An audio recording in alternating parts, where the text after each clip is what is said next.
En bon français, ça s'appelle un atelier participatif, mais c'est beaucoup plus tendance de dire un bootcamp. Des étudiants américains, mais aussi venus du Caucase, unis à l'université de Caen par l'Institut international des droits de l'homme pour plancher jusqu'à la fin de la semaine, entre autres, sur la citoyenneté numérique. Vaste programme. Pauline Comte et Patrick Mertz. Ne cherchez pas les cahiers et les manuels d'histoire. Ici, on étudie les droits de l'homme sur le mode participatif. En petits groupes, des étudiants venus des États-Unis et des pays du Caucase débattent, l'atelier du jour, entendre les opinions de chacun et se mettre d'accord pour analyser les discours de haine.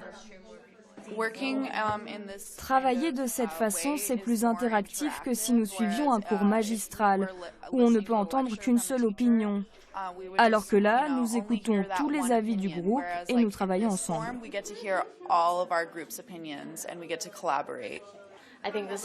Je pense que ça a été bénéfique pour le groupe. Et beaucoup de personnes apprennent mieux de cette manière. Personnellement, c'est le cas pour moi. Au-delà du côté participatif, l'objectif est surtout d'armer ces citoyens de demain.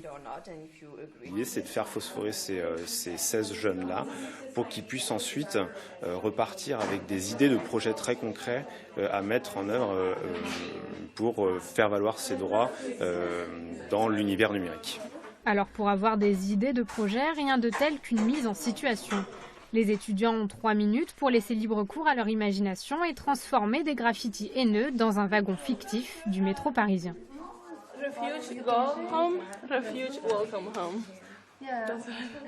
Autre moyen pour combattre ces discours, les étudiants réfléchissent déjà à la mise au point d'applications mobiles et d'outils de conversation en ligne.